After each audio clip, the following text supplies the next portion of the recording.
Fait que le titre de mon message ce soir, c'est Démons sans abri. Je veux commencer par un petit mot de prière, vite. Je te remercie, Seigneur, pour la possibilité de se rassembler ici ce soir en toute liberté, de partager ta parole avec liberté aussi. Je te remercie, Seigneur, pour cette semence de la parole qui va être déposée dans chacun des personnes qui vont écouter ce live ou en rediffusion.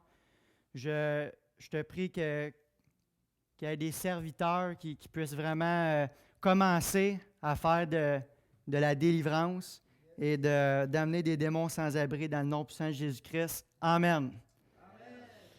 J'aimerais qu'on commence. J'ai un passage dans Ésaïe 12, verset 2. Ésaïe 12, verset 2, ça dit « Voici, Dieu est ma délivrance.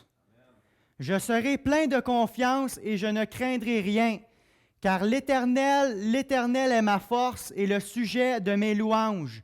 C'est lui qui m'a sauvé. » La délivrance, ça te libère de toute crainte, de toute forme de peur. Ça te remplit de confiance. La définition du mot délivrance en hébreu, c'est Yeshua. La définition du mot Yeshua, c'est salut et délivrance. Puis en même temps, Yeshua, c'est le nom de Jésus. Fait que le mot salut, le mot délivrance, c'est de la même racine que le nom de Jésus. Puis on est l'Église de Jésus-Christ. Donc, si le nom de Jésus, ça signifie délivrance, ça veut dire que c'est important. La délivrance, c'est essentiel. Est-ce que c'est essentiel pour toi aussi?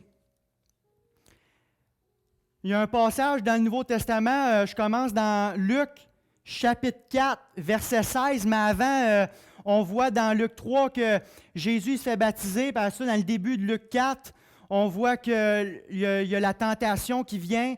Jésus passe 40 jours dans le désert et puis il se fait tenter, il y a des épreuves, il passe au travers. Puis dans Luc 4, 14, ça dit que Jésus, revêtu de la puissance de l'Esprit. Dans le 16, ça dit « Il se rendit à Nazareth où il avait été élevé. Et selon sa coutume, il entra dans la synagogue le jour du sabbat. Il se leva pour faire la lecture et on lui remit le livre du prophète Ésaïe. L'ayant déroulé, il trouva l'endroit où il était écrit « L'Esprit du Seigneur est sur moi, parce qu'il m'a oint pour annoncer une bonne nouvelle aux malheureux. Il m'a envoyé pour guérir ceux qui ont le cœur brisé, pour proclamer aux captifs la délivrance et aux aveugles le recouvrement de la vue, pour envoyer libres les opprimés. » Fait qu'on voit ici qu'au début de son ministère, Jésus, il rentre dans la synagogue, puis il est en train d'annoncer à tout le monde c'est quoi sa mission sur terre. Puis sa mission, il a dit, c'est de proclamer aux captifs la délivrance, de guérir les malades, de prêcher la bonne nouvelle du royaume de Dieu. Fait que Jésus, ça, c'était sa mission quand il était sur terre. Mais l'Esprit de Dieu est en nous aujourd'hui. Il faut comprendre qu'on est, comme je l'ai dit la dernière fois que j'ai prêché ici, on est des représentants. On est des ambassadeurs de Christ sur terre. On est Christ sur terre. Fait qu'on doit faire les œuvres que Jésus a faites sur terre. Jésus, sa mission, c'était de guérir les malades. Bien, si Jésus guérit les malades, nous autres aussi, on va guérir les malades. Si Jésus chassait les démons, mais nous autres aussi, on va chasser les démons. Si Jésus il prêchait la bonne nouvelle du royaume de Dieu, nous autres aussi, on va le faire. On a le même esprit. C'est le même esprit qui opère. L'Esprit du Seigneur vit en nous. On est revêtis de la puissance de l'Esprit. Fait qu'on est appelé à faire les mêmes choses que Jésus a faites. Le combat sur terre est réel. OK? Puis la parole de Dieu a dit qu'on ne combat pas contre la chair et le sang, mais contre les dominations, les autorités, les princes de ce monde de ténèbres et les esprits mauvais dans les lieux célestes. C'est ça qu'on combat. On ne combat pas les personnes, on combat les esprits qui sont en arrière. Jésus est venu sur terre pour démanteler le réseau des ténèbres. Fait que si Jésus l'a fait, moi tout, je vais le faire. Le but de l'ennemi, c'est de détruire la race humaine. Il veut rendre la vie difficile aux croyants parce qu'il veut pas que tu aies la vie éternelle. Il veut t'amener en enfer avec lui. Parce que pour lui, il n'y a pas de repentance. C'est fini. Fait que son but ultime, c'est d'amener le plus de monde avec lui. Mais nous, notre but en tant que chrétien, en tant qu'ambassadeur de Christ, c'est de renverser ses œuvres. C'est de faire l'inverse. Libérer ceux qui sont enchaînés. Libérer ceux qui sont liés, qui ont des liens. Après ça, dans Luc 4, on continue la lecture plus loin. Dans Luc 4, verset 31, ça dit « Il descendit à Capernaum, ville de la Galilée, et il enseignait le jour du sabbat. On était frappé de sa doctrine. » Là, c'est de Jésus qu'on parle. « Car il parlait avec autorité. Il se trouva dans la synagogue un homme qui avait un esprit de démon impur, et qui s'écria d'une voix forte, « Ah, qu'y a-t-il entre nous et toi, Jésus de Nazareth? Tu es venu pour nous perdre, je sais qui tu es, le Saint de Dieu. » Jésus le menaçant, disant, « Tais-toi et sors de cet homme. » Et le démon le jeta au milieu de l'assemblée, et sortit de lui sans lui faire aucun mal. Tous furent saisis de stupeur, d'étonnement, et ils se disaient les uns aux autres, « Quelle est cette parole? Il commande avec autorité et puissance aux esprits impurs et ils sortent. » Et sa renommée se répandit dans tous les lieux d'alentour. Fait qu'on voit ici dans l'Évangile de Luc, dans Luc 4, il y a la première manifestation de puissance de Jésus. C'est le premier miracle qu'il fait, il chasse un démon. Même affaire, on le retrouve dans Marc 1, je ne me rappelle plus du verset. Le premier miracle qu'il fait, il chasse un démon.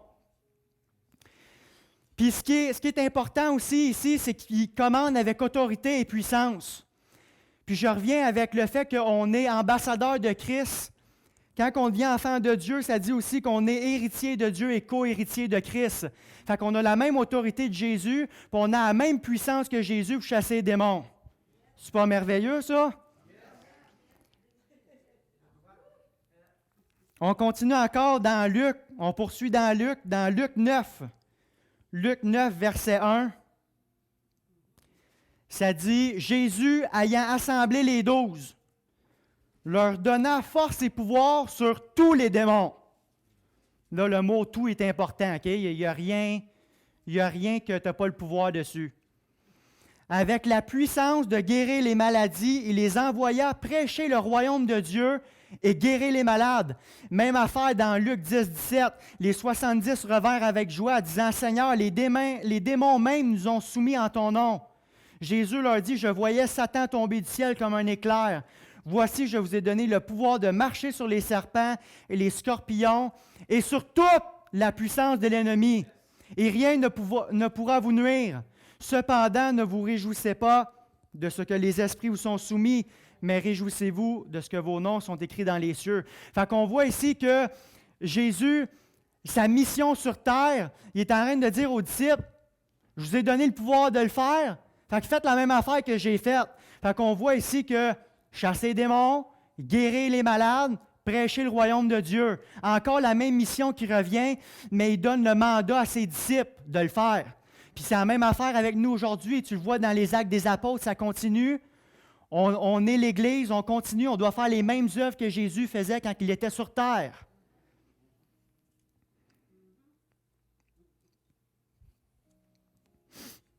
Dans Matthieu 17, verset 14, ça dit, « Lorsqu'ils furent arrivés près de la foule, un homme vint se jeter à genoux devant Jésus et dit, « Seigneur, aie pitié de mon fils qui est lunatique et qui souffre cruellement. Il tombe souvent dans le feu et souvent dans l'eau. Je l'ai amené à tes disciples et ils n'ont pas pu le guérir. » « Race incrédule et perverse, répondit Jésus, jusqu'à quand serai-je avec vous? Jusqu'à quand vous supporterai-je? Amenez-le-moi ici. » Jésus parla sévèrement au démon qui sortit de lui et l'enfant fut guéri à l'heure même. Alors les disciples s'approchèrent de Jésus et lui dirent en particulier, « Pourquoi n'avons pu chasser ce démon? » « C'est à cause de votre incrédulité, leur dit Jésus. Je vous le dis en vérité. Si vous aviez de la foi comme un grain de sénévé, vous diriez à cette montagne, transporte-toi d'ici, là, et elle se transporterait. Rien ne vous serait impossible. Mais cette sorte de démon ne sort que par la prière et le jeûne. » OK, quand on fait une délivrance, il y a un combat spirituel, OK? Puis, la plupart du temps, quand tu es en combat spirituel contre un mauvais esprit, il y a des manifestations physiques. OK, là, ça dit que le démon, il faisait pitcher l'enfant dans le feu puis dans l'eau. Fait qu'il y a des manifestations physiques. Puis je vais aller plus loin, il y a des versets bibliques à l'appui. Il y a les paroles que les démons disent aussi. Quand tu fais une délivrance, des fois, les mauvais esprits répondent. Il ne faut pas que tu laisses ces paroles-là ébranler votre foi. Il ne faut pas que tu te laisses ébranler votre foi par que ce soit les paroles, les mensonges que les mauvais esprits peuvent dire ou les manifestations physiques qui ont lieu. Mais concentre-toi sur le but de le faire sortir de là. J'aimerais qu'on aille dans Deutéronome 18, verset 9. Si vous voulez prendre des notes, les versets, là, c'est important. Deutéronome 18, verset 9. Ça dit, « Lorsque tu seras entré dans le pays que l'Éternel ton Dieu te donne, tu n'apprendras point à imiter les abominations de ces nations-là. Qu'on ne trouve chez toi personne qui fasse passer son fils ou sa fille par le feu. » OK, c'est un rituel, ça, de mauvais esprit encore. « Personne qui exerce le métier de devin, d'astrologue, d'augure, de magicien, d'enchanteur, personne qui consulte ceux qui évoquent les esprits ou disent la bonne aventure, personne qui interroge les morts. Car quiconque fait ces choses est en abomination à l'Éternel. Et c'est à cause de ces abominations que l'Éternel, ton Dieu, va chasser ces nations devant toi. Tu seras entièrement à l'Éternel, ton Dieu. Quand tu fais une recherche sur le mot « chasser », dans le Nouveau Testament, on voit souvent « chasser les démons ». Mais dans l'Ancien Testament, on voit « chasser les nations ». Pourquoi?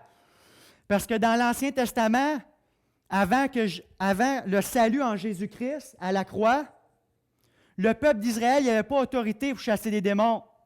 Fait qu'ils chassaient les nations. Les nations, il y en a qui étaient souillées par les ténèbres, fait qu'ils chassaient ces nations-là puis ils les détruisaient. Ce qui est important dans ce verset-là aussi, c'est le verset 13. « Tu seras entièrement à l'Éternel, ton Dieu. » Ça, c'est le but de la délivrance. La définition de « entièrement » en hébreu, c'est « tamim », qui signifie être complet, entier, sain, solide. Quand tu es délivré, tu es complet. Tu es complet. Tu n'as pas de domaine dans ta vie où c'est que tu es défectueux. Il n'y a plus de mauvais esprit. Tu fonctionnes en pleine efficacité, OK? Tu es en bonne santé spirituelle, tu es solide. Tu n'as plus de lien qui te retient. Tu n'es plus fragile.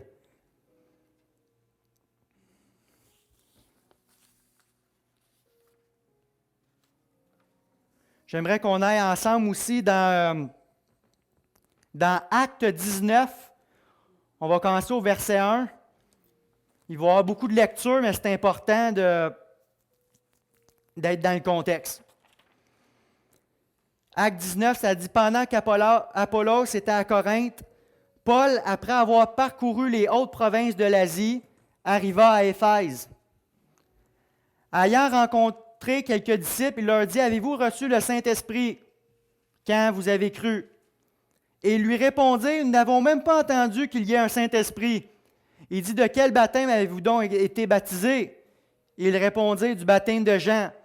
Alors Paul dit, Jean a baptisé du baptême de repentance, disant au peuple de croire en celui qui venait après lui, c'est-à-dire en Jésus. Sur ces paroles, ils furent baptisés au nom du Seigneur Jésus. Lorsque Paul leur imposa les mains, le Saint-Esprit vint sur eux. Ils parlaient en langue et prophétisaient. Il y était environ 12 hommes. Ensuite, Paul entra dans la synagogue où il parla librement pendant 3 mois. Il discourut sur les choses qui concernent le royaume de Dieu. On voit encore le royaume de Dieu, ok? Le mandat de Jésus sur terre, prêcher le royaume de Dieu, c'est ça que Paul faisait dans les Actes des Apôtres. S'efforçant de persuader ceux qui l'écoutaient. Mais comme quelques-uns restaient endurcis et incrédules, décriant devant la multitude la voix du Seigneur, il se retira d'eux, séparant les disciples, et enseignait chaque jour dans l'école d'un nommé Tyrannus. Cela dura 2 ans, de sorte que tous ceux qui habitaient l'Asie, juifs et grecs, entendirent la parole du Seigneur. On voit le mandat, là, la mission de Jésus. Et Dieu faisait des miracles extraordinaires par les mains de Paul.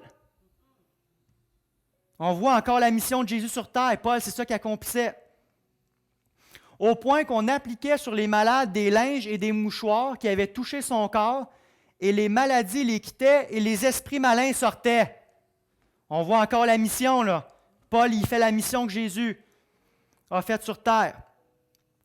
Quelques exorcistes juifs ambulants essayèrent d'invoquer sur ceux qui avaient des esprits malins le nom du Seigneur Jésus en disant « Je vous conjure par Jésus que Paul prêche ». Ceux qui faisaient cela étaient 7 fils de Schéva, juifs, l'un des principaux sacrificateurs. L'esprit malin leur répondit « Je connais Jésus et je sais qui est Paul, mais vous, qui êtes-vous » Et l'homme dans lequel était l'esprit malin, s'élança sur eux, se rendit maître de tous deux et les maltraita de telle sorte qu'ils s'enfuirent de cette maison nus et blessés. OK. On voit ici que les fils de Schéva, il n'y avait pas une relation avec Jésus, ils ne connaissaient pas vraiment. Jésus que Paul prêche, Jésus que lui il prêche, mais tu n'as pas de relation avec. Il n'y a pas de relation intime avec Jésus-Christ. Fait qu'ils s'amusaient à faire des délivrances comme ça, mais ils se sont fait battre à plate couture. Pourquoi? Parce qu'ils n'ont pas de moment intime avec le Saint-Esprit. Ils n'ont pas du temps dans la prière, dans le jeûne. OK? Prier en langue dans l'esprit. Vraiment avoir des temps avec le Seigneur. Il n'y avait pas de relation intime. C'est pour ça, quand tu n'as pas de relation avec Jésus, le vaisseau il est faible. Il n'y a rien qui se passe. On ne joue pas avec des délivrances, ce n'est pas un jeu, c'est du sérieux. On veut rendre les gens libres, il faut le faire bien. Mais ces gens-là, ils ne connaissaient pas Jésus, il n'y avait pas son autorité, il n'y avait pas la puissance, il n'y avait pas ni l'assurance puis la conviction qu'elle allait sortir. Ils n'étaient même pas sûrs s'ils connaissaient Jésus ou pas. Fait que c'est une confrontation, une délivrance. Il faut que tu sois sûr de ton autorité dans le nom de Jésus-Christ et que la puissance du Saint-Esprit est plus forte que tous les démons qu'il peut avoir dans les lieux célestes.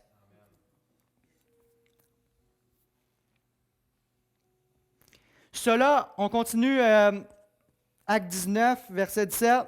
Cela fut connu de tous les Juifs et de tous les Grecs qui demeuraient à Éphèse, et la crainte de tous les Juifs et de tous les Grecs qui demeuraient. Une minute, je me suis trompé, excusez-moi. Cela fut connu de tous les Juifs et de tous les Grecs qui demeuraient à Éphèse, et la crainte s'empara d'eux tous, et le nom du Seigneur Jésus était glorifié. Plusieurs de ceux qui avaient cru venaient confesser et déclarer ce qu'il avait fait. Et un certain nombre de ceux qui avaient exercé les arts magiques, ayant apporté leurs livres, les brûlèrent devant tout le monde. Et on en estima la valeur à 50 000 pièces d'argent. C'est ainsi que la parole du Seigneur croissait en puissance et en force. Ici, on voit que les objets, ça peut être un véhicule pour le bien ou pour le mal. On le voit dans le passage. C'est pour ça que j'ai pris le temps de lire une grosse partie du texte. Pourquoi? Parce qu'on voit ici que Paul, avec les mouchoirs, il guérissait les malades puis il chassait les démons. Pourquoi? Parce qu'il y avait l'onction du Saint-Esprit dessus. Fait que un mouchoir, c'est un objet, mais c'est un objet qui servait à faire le bien. À l'inverse, les livres magiques servant à faire le mal, il y a un lien attaché à des mauvais esprits, que ce soit des livres magiques, des amulettes, des colliers, des bracelets, des statues, peu importe, OK? Ça peut être un lien à des mauvais esprits. Il faut faire attention à ce qu'on a à la maison, des livres d'astrologie, OK? Il faut faire attention avec ça. Là, j'aimerais prendre un temps. Là, si vous voulez prendre des notes, c'est vraiment le temps, là. 7 étapes pour chasser un démon. Fait que je vais énumérer 7 étapes pour ceux qui veulent commencer à faire de la délivrance. 7 étapes simples pour chasser un démon. Première étape. Assure-toi de marcher dans la pureté et la sainteté et d'avoir une bonne relation avec le Saint-Esprit. Comme que je disais tout à l'heure, il faut que tu aies une relation intime avec le Seigneur. Prie en langue, jeûne, prie. Marche dans la pureté et la sainteté, c'est important.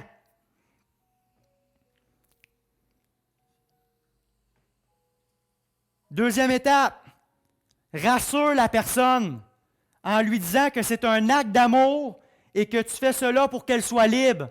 Moi, à chaque fois que je commence une délivrance, je leur dis, c'est parce que je veux que tu sois libre, c'est un acte d'amour, OK? C'est pas un jeu. Je veux vraiment que tu sois entier pour le Seigneur et que tu n'aies pas de lien qui te retient, pas de chaîne qui te retient. Fait que je rassure la personne en lui disant que c'est pour son bien, c'est un acte d'amour. Puis je rajouterais aussi une chose très importante, il faut que la personne veuille la délivrance. Si elle ne la veut pas, perds pas ton temps avec, il y en a d'autres qui en veulent la délivrance, OK? C'est pas un jeu, il faut qu'elle veuille la délivrance. OK, on passe au point 3. Point 3, c'est dirige la personne dans le renoncement des œuvres mauvaises. Pourquoi le renoncement? Pourquoi il faut renoncer? Parce qu'on voit dans la parole que la vie et la mort sont au pouvoir de la bouche. Sont au pouvoir de la bouche, Proverbe 18, 21. Fait que quand que tu dis des paroles de vie, quand tu dis des... Admettons, on prend l'exemple, quand on parle, les choses bougent dans le monde invisible, que ce soit bon ou mauvais. Fait que c'est pour ça que quand que tu dis des choses stupides, comme oh, ça c'est de la merde, ça c'est de la merde, ça c'est de la merde, bien c'est de la merde qu'il va y avoir dans ta vie. OK? Fait que c'est important, les mots peuvent produire la vie ou peuvent produire la mort. On le voit dans la parole. C'est ça que tu vas récolter. Fait que le renoncement, quand tu renonces, c'est délié. C'est délié dans les cieux, OK? Fait que, par exemple, tu dis à la personne, renonce la maladie, renonce le divorce, renonce toute forme de dépendance, renonce la sorcellerie, renonce la haine, renonce tout excès de colère, OK? Fais-lui renoncer ce qu'il faut qu'il soit renoncé là. Il y a aussi le 3, je dirais, s'il y a des impardons. Des fois, les démons sont attachés à un impardon.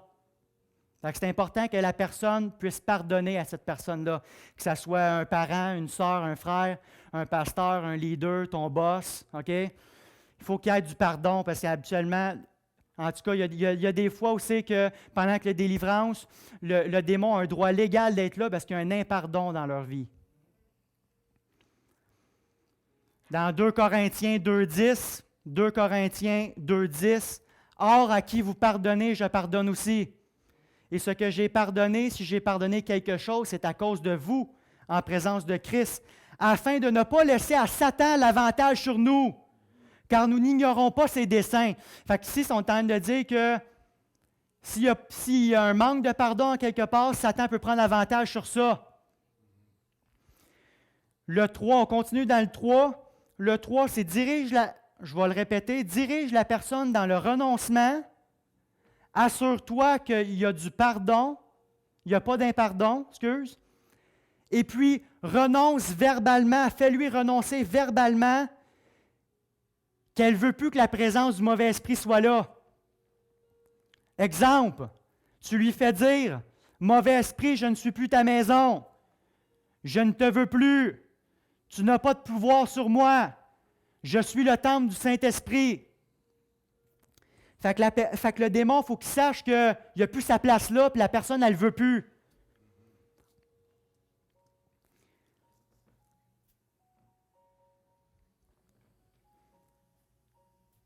Parfois aussi, c'est seulement une malédiction de génération en génération ou un sort. Fait que des fois, c'est pas quelque chose qu'il faut qu'il sorte, mais c'est quelque chose qui doit être brisé. Mais je ne veux pas aller trop en détail, mais des fois, si ça ne veut pas s'en aller, des fois, c'est parce que c'est une malédiction qui doit être brisée. Numéro 4, confronte le démon et commande nos démons de sortir de la personne dans le nom de Jésus et de retourner dans l'abîme.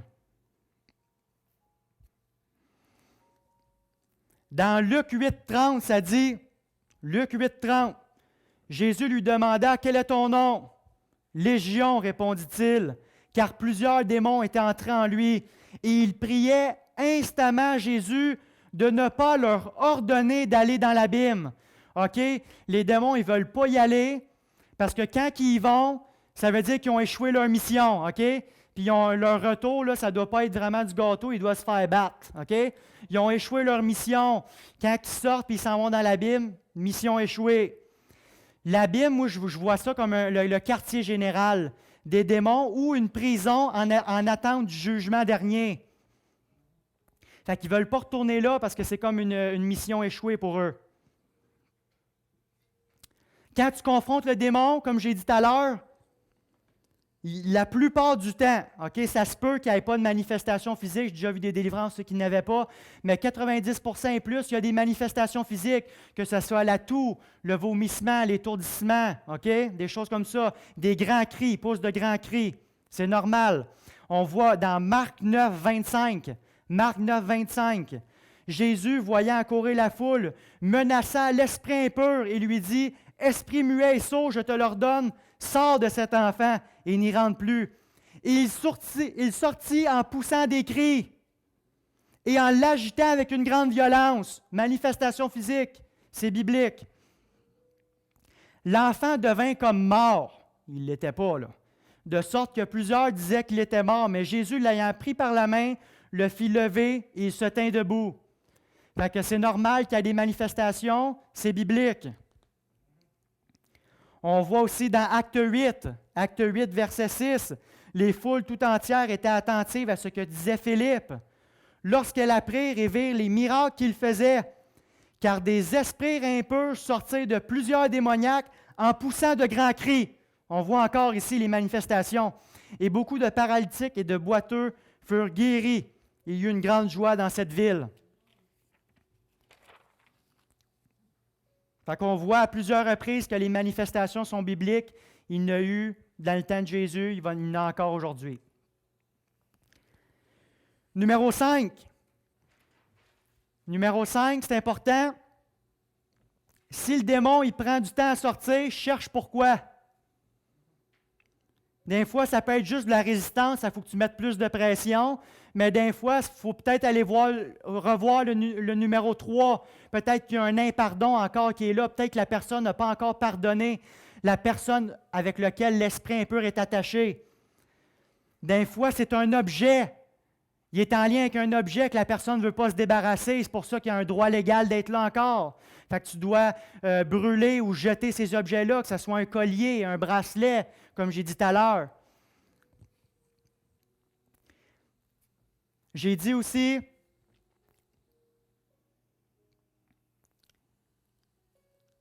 pendant que tu confrontes le démon, il va y avoir des manifestations, ne te laisse pas distraire. Ne te laisse pas distraire par ça, OK? Concentre-toi sur le but de le faire sortir de là. Là, j'ai mis un astérix, c'est très important, là. Très important ici. S'il prend du temps à sortir, vous pouvez engager une interrogation avec le démon, OK?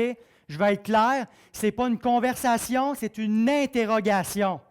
Je veux vraiment être clair, je le redis. Ce n'est pas une conversation, c'est une interrogation seulement quand c'est une délivrance, OK?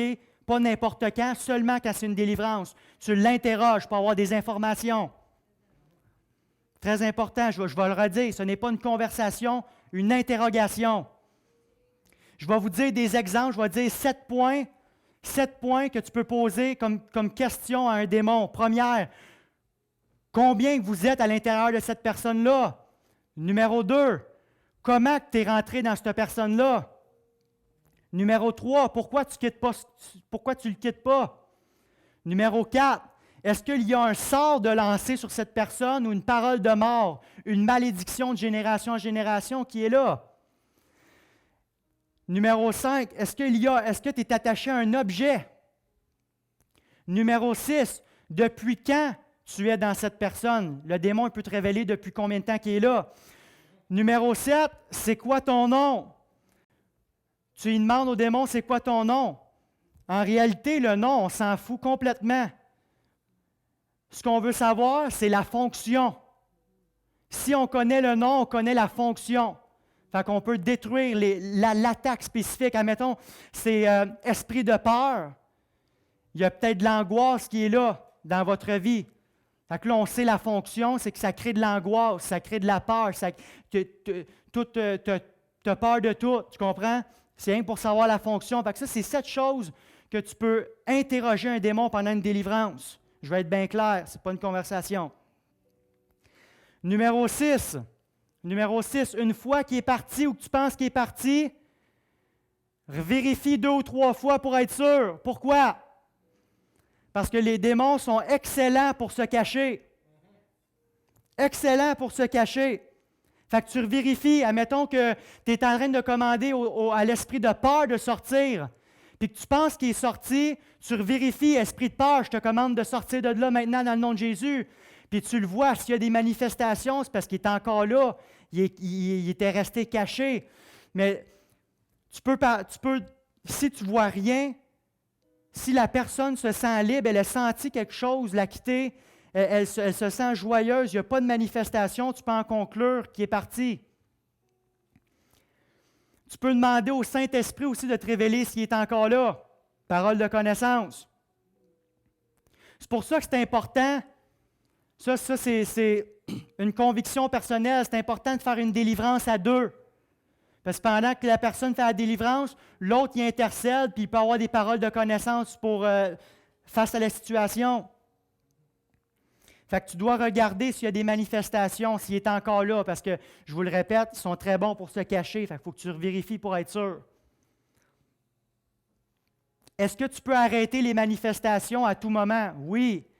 Tu peux commander à la personne, que ce soit son nom, je ne sais pas, Mike, Tyson. Tu peux commander, je veux reparler à Tyson dans le nom de Jésus. Tu commandes, puis là, la manifestation s'arrête, puis tu parles à la personne.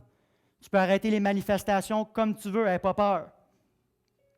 Numéro 7, dernière étape. Un coup qui est parti, un coup que tu as vérifié qu'il est parti, tout est beau, tu pries que le Saint-Esprit remplisse les champs vides. Pourquoi? Parce que si tu chasses un démon, ça dit dans la parole que s'il retrouve la chambre vide, il revient avec 7 démons plus méchants que lui. Fait qu'il faut que tu remplisses les chambres du Saint-Esprit. Tu pries la protection de Dieu sur leur vie. Fait que ça, c'est les 7 étapes. Je vais les réénumérer vite parce que c'est important. Étape numéro 1, pour ceux qui prennent des notes, assure-toi de marcher dans la pureté et la sainteté et d'avoir une bonne relation avec le Saint-Esprit. Numéro 2, rassure la personne en lui disant que c'est un acte d'amour et que tu fais cela pour qu'elle soit libre. Numéro 3, dirige la personne dans le renoncement, fais face à des impardons s'il y en a, puis fais-lui renoncer verbalement qu'elle ne veut plus ce mauvais esprit-là dans sa vie. Numéro 4, confronte le démon et commande-lui de sortir dans le nom de Jésus. Et renvoie-le dans l'abîme. Numéro 5, si le démon prend du temps à sortir, mets plus de pression. Ou va revoir le numéro 3, des fois il y a un impardon qui est attaché. Ou commence une interrogation pour avoir des informations, une interrogation. Numéro 6, vérifie, voir s'il est encore là. Numéro 7, remplis les chambres qui sont vides. Important, très important. Fait que ça, c'est les 7 étapes pour chasser un démon. J'espère que ça vous a encouragé à commencer la délivrance. Moi, c'est comme ça que j'ai appris. J'ai écouté un preacher qui m'a amené à peu près ces 7 étapes-là. Fait que, puis je veux pas négliger aussi, je voudrais finir comme ça. La délivrance, c'est essentiel, mais la discipline du chrétien, c'est encore plus essentiel après. Pourquoi? C'est très important d'avoir une vie de prière, lire et pratiquer la parole de Dieu pour résister aux attaques futures de l'ennemi. L'ennemi, il va essayer de re-rentrer, il va essayer de venir dans tes pensées. J'ai une prêche là-dessus, 3 armes pour vaincre Satan dans tes pensées sur ma chaîne YouTube. C'est très important. Un des points pour le vaincre, c'est d'être saturé de la présence de Dieu. Avoir une vie de prière, être dans la louange, dans la parole de Dieu et pratiquer la parole. Fait que c'est important, la discipline du chrétien, crucifier sa chair, puis marcher selon l'Esprit.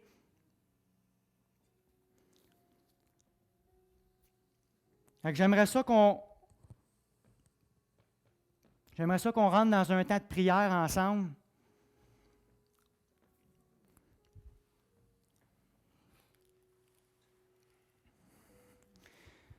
Je ne veux pas juste prêcher sa délivrance, mais je veux vous montrer comment faire aussi. C'est bon le prêcher, mais c'est meilleur le démontrer. Je connais pas votre vie à vous à la maison. Je connais pas tout ce que vous pouvez vivre. Peut-être que vous êtes tourmenté pendant la nuit. Peut-être que vous avez une maladie qui ne devrait pas être là. J'aimerais qu'ensemble, on puisse aller dans une période de renoncement ensemble. Si vous avez à renoncer quelque chose, renoncez-le. Renoncez-le maintenant. Je vous en ai dit des exemples. C'est le temps, là. C'est le temps de votre délivrance. Je crois qu'il y a une puissance pour la délivrance ce soir. Je le sens, je le crois. Maintenant, renoncez. Renoncez la maladie. Peut-être que vous avez une maladie que ça fait des années qu'elle est là. Renoncez. Renoncez le divorce. Renoncez les excès de colère. Renoncez toute forme de dépendance. Faites-le à la maison, là où vous êtes. Faites-le, c'est le temps.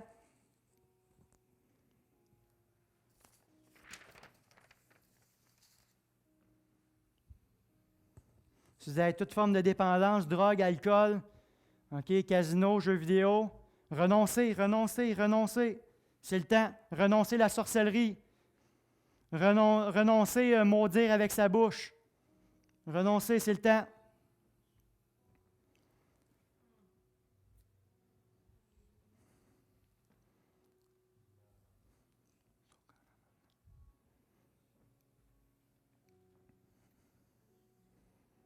S'il y a un manque de pardon, pardonnez. C'est le temps, là. Pardonnez. Un parent, sœur, frère, pasteur, oncle, tante, pardonnez, c'est le temps.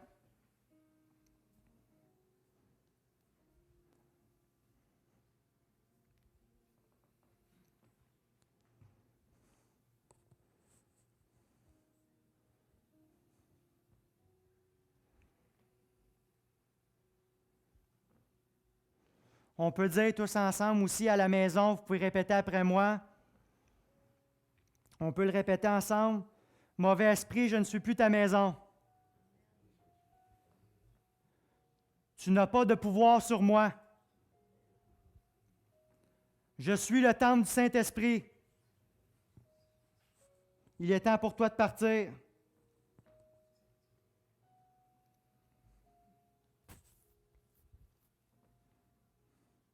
Il y en a peut-être qu'à la maison, vous renoncez, puis il y a déjà des manifestations. Pendant le renoncement, c'est en train de briser. Les liens sont en train de briser pendant le renoncement.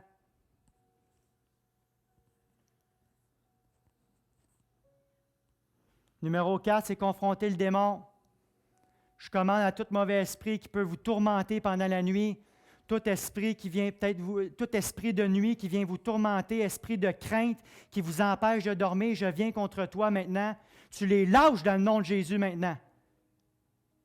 Sors maintenant. Go. Tout esprit de dépendance maintenant, sors. Esprit de nicotine, sors maintenant, je te l'ordonne. Go. Esprit de sorcellerie, sors maintenant. Sors. Go. Tout esprit de maladie, sors maintenant. Esprit d'infirmité, sors. Go. Tout esprit de colère, de haine, sors maintenant. Go, go, go, go, go. C'est le temps. C'est le temps. Go, croyez-y. C'est le jour de votre délivrance. Dieu est ma délivrance, que dit la parole de Dieu. Go, go, go. Sors. Retourne dans l'abîme d'où tu viens dans le nom de Jésus. Lâche ces personnes. Plus de tourments maintenant. Lâche prise. Laisse-les tranquilles maintenant. Go. Go.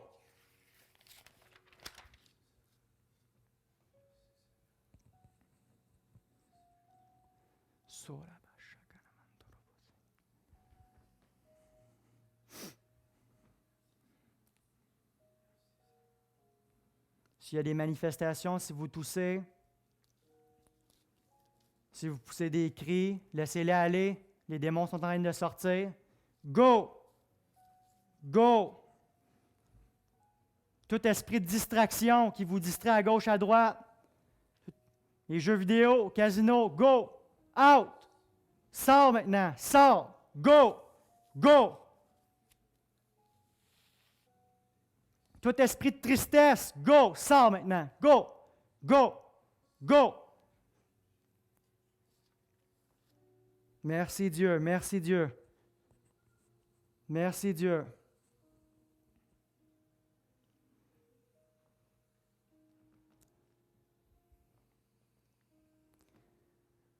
Je prie maintenant que le Saint-Esprit vienne vous remplir.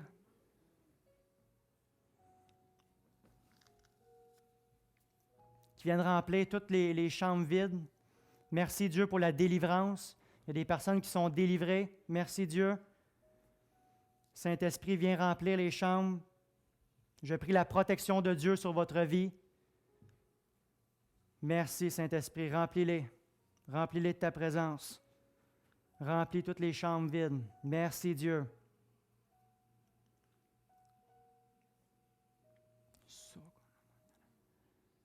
Pourquoi je dis chambre vide? Parce que la parole de Dieu dit qu'on est le temple. Le temple du Saint-Esprit, on est une maison. Oui, Saint-Esprit, viens les remplir, viens les toucher de ta présence. Viens les inonder de ta présence, Dieu. Merci, Dieu de gloire.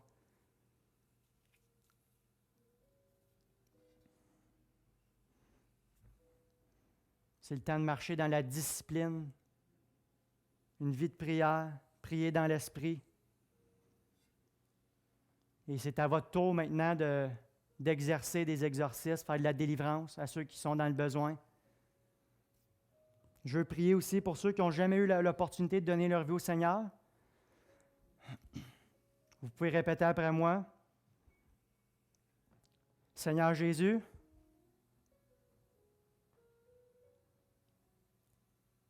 je te demande pardon pour toutes mes fautes. Je crois que tu es mort à la croix à ma place pour effacer tous mes péchés. Seigneur, viens vivre en moi. Et je t'accepte comme Seigneur et Sauveur de ma vie. Aide-moi à être un disciple qui va porter du fruit pour ton royaume. Saint-Esprit, viens vivre en moi. Amen.